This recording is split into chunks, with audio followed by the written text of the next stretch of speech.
Ciao ragazzi, this is Katie Portanova, and you're listening to Florence and Me.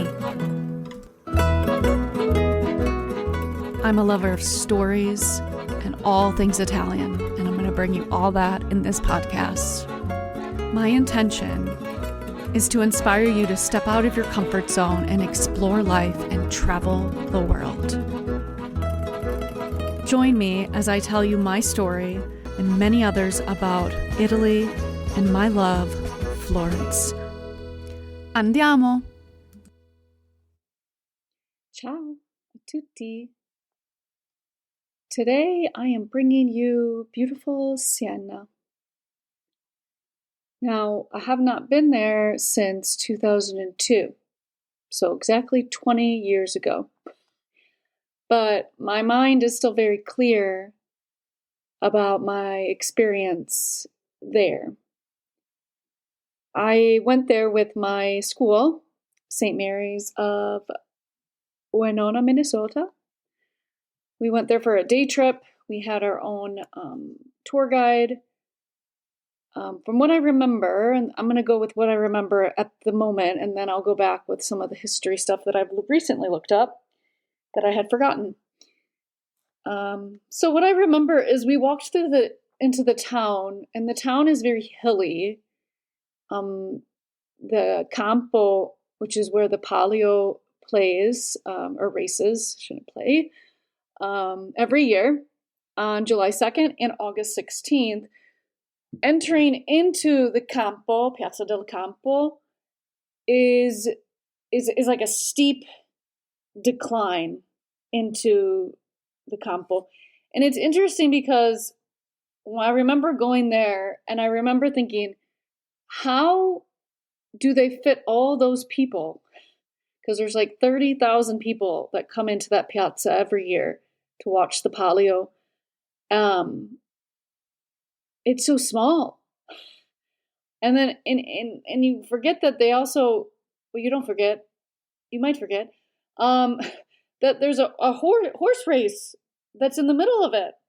So there's people in the middle of the circle. Anyway, when you see it, whenever you go there, or if you're looking at a picture, the Campo is very small. I mean, really small for it to have a race.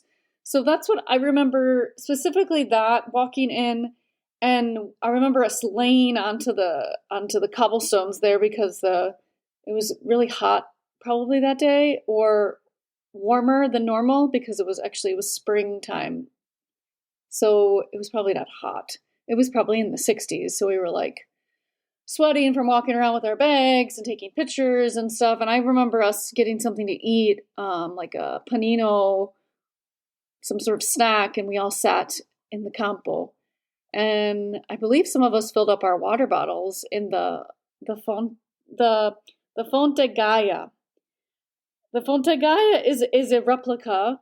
It is a big fountain that's in the middle, the top of the Campo, where it's a rectangular marble basin decorated with statues around it.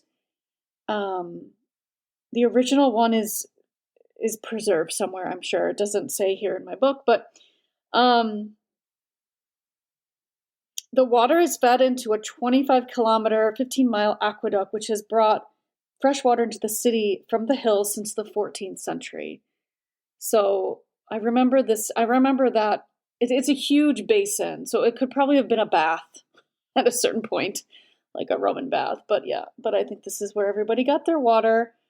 There is a big tower in the Campo, right next to the Palazzo Pubblico, which is kind of like the Palazzo Vecchio of Florence. It's a museum in there as well. I do not recall going into that museum. It's probably like the Palazzo Vecchio, just a bunch of frescoes, paintings, and stuff. I don't remember. I think I would if I remember, if it was pertinent enough that I would tell you, but I don't remember. There's a tower right next to the Palazzo Pubblico, and it's called Torre del Mangia, and I did not know this. So I'm going to read this out of my This isn't Blue Tuscany. This is Florence and Tuscany, the eyewitness travel. Actually, little known fact, I fact checked this book for DK Eyewitness Travel back in 2010. I'm just looking at it right now. So the bell tower that's to the left of the Palazzo Pubblico is the second highest in Italy at 102 meters, 330 feet. It was built by Muccio and Francesco di Rinaldo, their brothers, between 1338 and 48.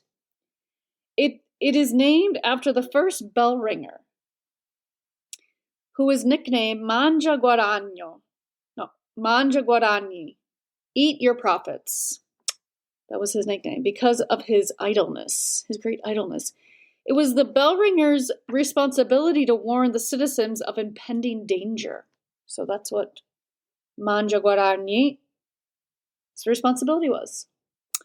There are 505 steps to the top of the tower, which has views across Tuscany. Now, this tower has more steps than the Duomo in Florence, just to put it into perspective. I think that's why I didn't climb this tower, because we had at that point already climbed the tower, the Duomo in Florence, and that was 476, 486.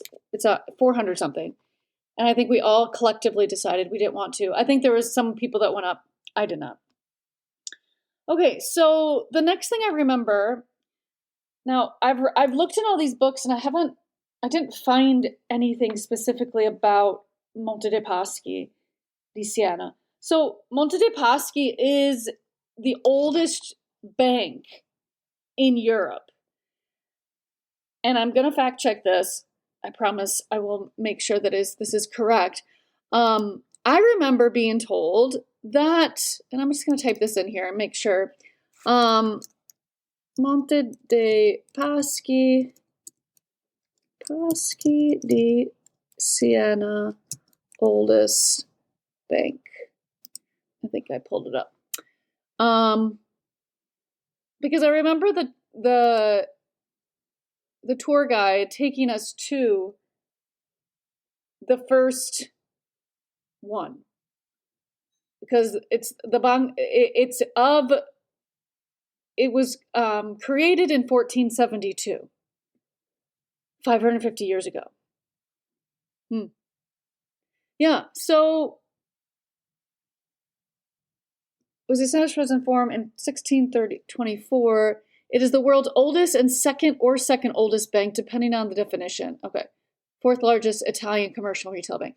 Okay. Well, I did have a bank account at Monte dei Paschi, and I was very happy just because of this, because I remember it being the oldest bank in the world. But yeah, just a little fun fact. So the first one was in Siena, just so you know. Yeah, it's right. Yeah, that's the picture. Oh, I remember. Yeah, so I'm looking at Wikipedia.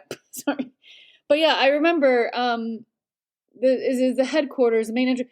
It's a really simple building, but it's just really cool because it just came back into my mind, and I'm like, oh my God, yes, that's it. That's it. I remember. I probably took a picture of it. I don't know. Yeah.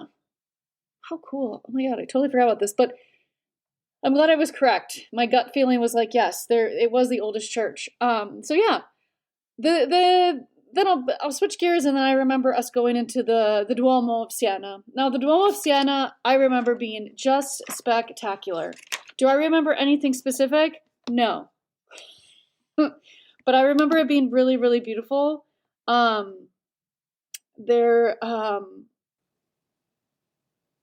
There's just a lot of beautiful, the facade I remember being just incredible, like all the statues around it.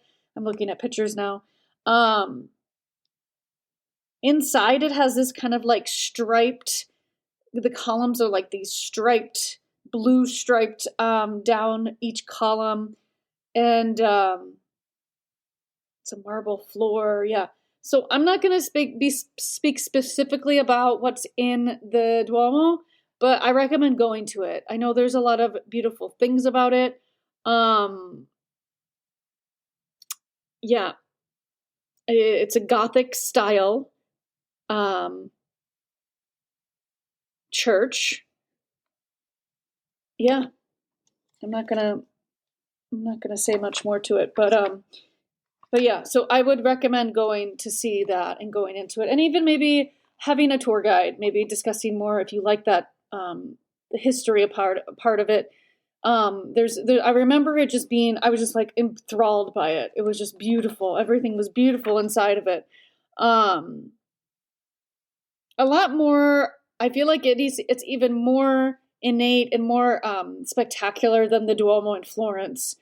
I shouldn't say that because I'm partial to Florence, but there's just so much in there and so many different types of artwork and different types of frescoes and like, I just think it's, yeah. And even says this, one of the most spectacular in Italy, the Duomo. One of the few that has been built south of the Alps in full Gothic style. Yeah. So, yeah, I recommend going to that. Okay. So the other thing is something that I forgot about, but I remember there's a lot of talk about Catherine di Siena. Catherine of Siena. So Catherine of Siena, and I'm going to find my page that I have about her. So she was, give me a minute. Let's find her back here. So Siena's patron saint is Catherine Benincasa. She was the daughter of a tradesman. She took the veil at age 8, so she became a nun, I believe. Took the veil. And experienced many visions of God, from who she also received the stigmata. Yeah. She died in Rome and was canonized in 1461. Today, her house is surrounded by chapels and cloisters. It is decorated with paintings of events from her life by artists such as Pietro Sori and Francesco Vanni, both her contemporaries. So, I don't remember going to this, but I kind of want to go now. Because somebody told me about it and I wanted to learn more about it. But yeah, so she became the patron saint of Siena. But in my other book about Catherine di Siena, hold on, talked about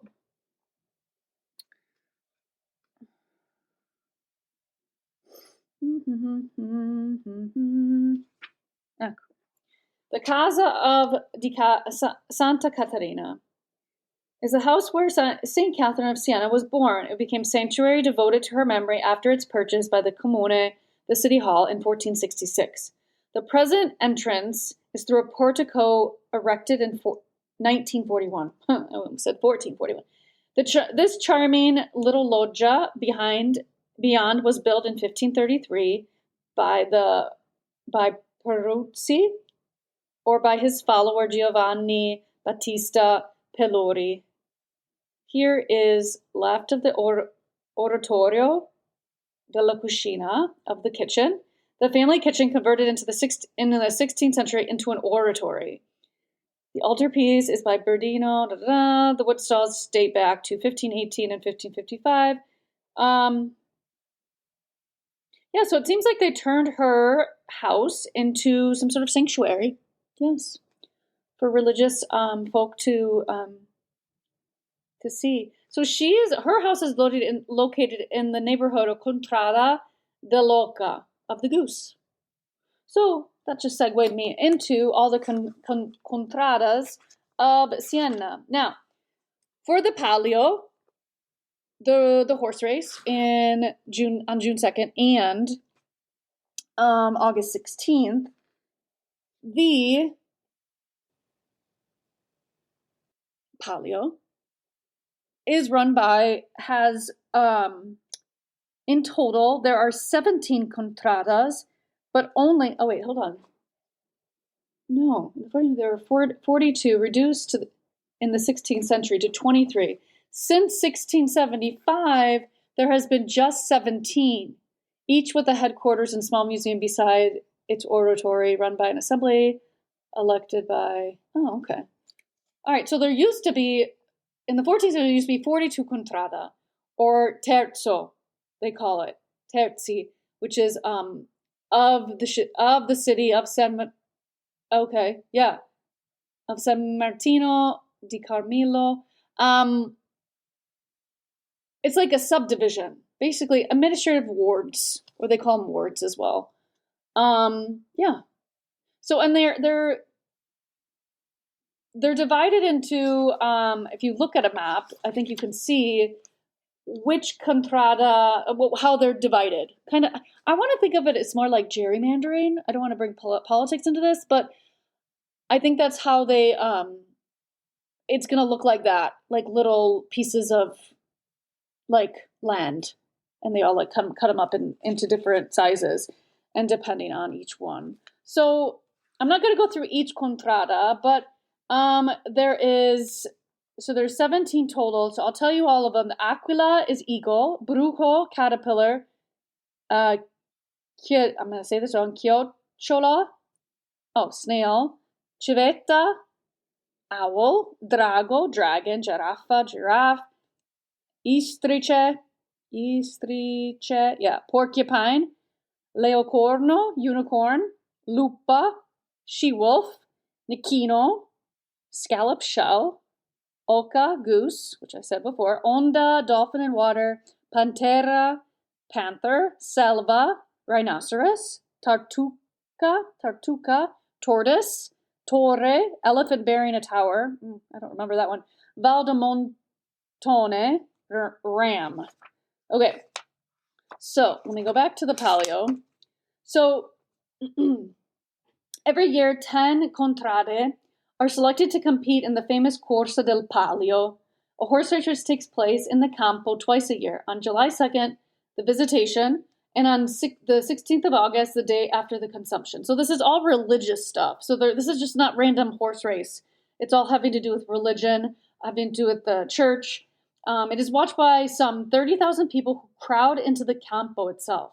Like I said, I would not I'm very claustrophobic now since living in Italy, so I don't think I could ever be in the Campo when this is going on.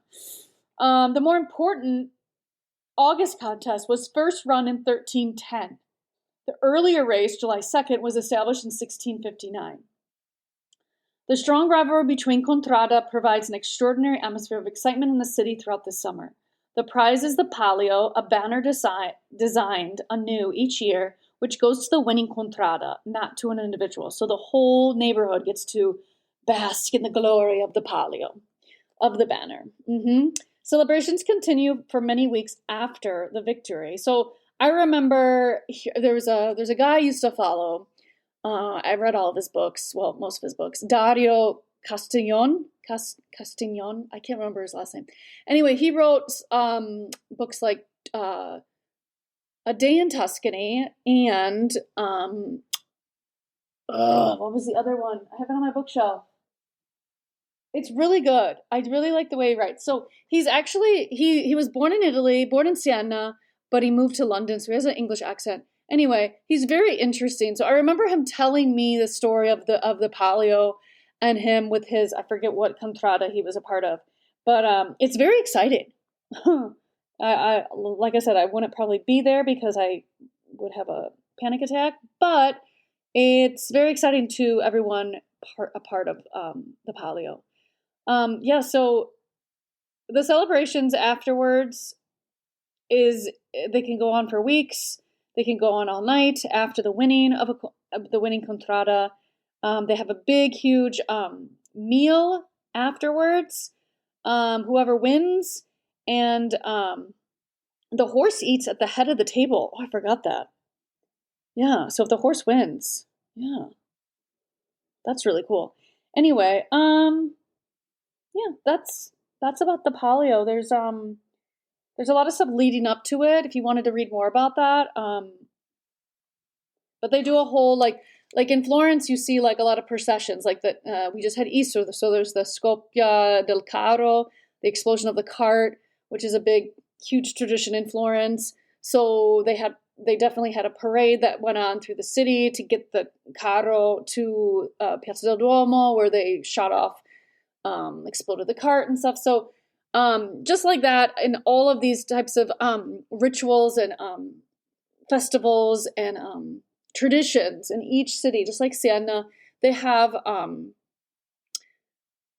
these parades and these processions that are really cool to see because they dress up in all their medieval garb and all the beautiful costumes the women wear. It's really a sight to see. So if you are around Siena on July 2nd or August 16th this year, you will see a lot of people there. One, if you already booked, perfect. If you haven't, good luck, because you probably you won't be able to find an Airbnb or a hotel anywhere close to Siena in those times, because it's a very popular occasion for people. Yes. So from there, I think that is it, guys. I hope you like these talks on cities in Tuscany. I do like to reminisce and go back to these times, because I can't wait to visit it again. I think we're visiting it this time when we go in June. I hope to visit. But yeah, oh yeah, wait, one other thing before I forget. So there's a big thing about the rivalry between Florence and Siena. Okay. Maggie, come here, baby. Come here, Maggie. It's my cat, sorry. So there are two different types of, I'm going to talk more about this in another episode, but I just want to touch on it. So there's a lot of rivalry between Siena and Florence because there was a big war between the two of them back in, and I just had it up, back in the 12th century. 12th and 13th century? Yes, could be wrong. So the medieval Florence was on the part of the Guelphs. Now, the Guelphs and the Ghibellines were rival parties in medieval Germany and Italy that supported the Papal Party, the Pope, and the Holy Roman Empire. So I didn't know this, but there's a lot of places in Florence that it's called Guelphs. There's streets via Ghibelline. I didn't look into this any further, but I knew there were rival groups. So what I found out is that the Guelphs is part of the church, okay, so part of the Pope. They are more the wealthy people. So think Medici family, think the Antignori, think people that have a lot of power, a lot of in the banking, in the trades, and they have a lot of power. So the Ghibellines are part of the Roman Empire, and they are more making their money not so much with the banking and the big money, I guess I would say, but more agriculturally, maybe more like farmers. So Florence was considered Guelph, okay, and Siena was considered Ghibellines. I'm going to say it wrong. Ghibellines. So there was a big rivalry up until Florence fell to Siena. And then, yeah, I mean, there's still rivalry to this day having to do with just being different in different parts of the political realm, if you will. They each had their own banner. So the Ghibellines had a white cross on a red field, and the Guelph armies had the reverse, a red cross on a white field. So very interesting. I want to look more into this because I never fully looked into it because I don't know why. So yeah, it's interesting to read about this. Anyway, sorry, I'm getting all I digress. Okay, thank you for listening to this podcast episode having to do with Siena. And I hope you have a fantastic day. Remember to look up trulyitaly.tours for all your travel needs. And again, message me if you want me to talk about anything specific about Tuscany, some travel tips. Those things are coming up as well for your upcoming trip to Tuscany. Okay? Ciao. Ciao ragazzi. A presto. Ciao ciao. I am beyond grateful for you listening to my podcast right now. I am so excited to share my journey of living abroad and all my stories of Florence and Italy and all the places in between that I've visited. If this has reached you in any way and you would like to continue, please subscribe now. Also, go check out my website, trulyitaly.tours, for all my travel experiences. Ci si vede. Ciao.